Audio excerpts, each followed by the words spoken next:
استنى، هقول لك على حاجة لو عملتها هتكسب ثواب عظيم قوي، مجهوده قصير ووقته قليل، وهتوصل للي ما يوصلش ليه غيرك. عارف هي ايه؟ هتقعد في الليلة وتقرا فيها قل هو الله احد 3 مرات. طب انا جبت الكلام ده منين؟ ده النبي صلى الله عليه وسلم لما كان قاعد مع الصحابة وقال لهم أيعجز أحدكم أن يقرأ سورة القرآن؟ الناس استصعبت الأمر، هنقرأ سورة القرآن في ليلة؟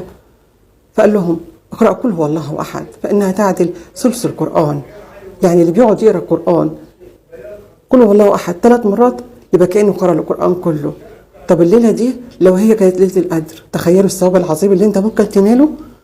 ليلة القدر اللي رب العز قال عليها انها خير من 1000 شهر. حسبوا 1000 شهر لقوها 84 سنة. يعني انت لما تقرأ قل هو الله أحد في الليلة دي هتاخد ثواب قراءتها في 84 سنة. معقولة؟ أيوة معقولة. فمش حاجة كتير على ربنا.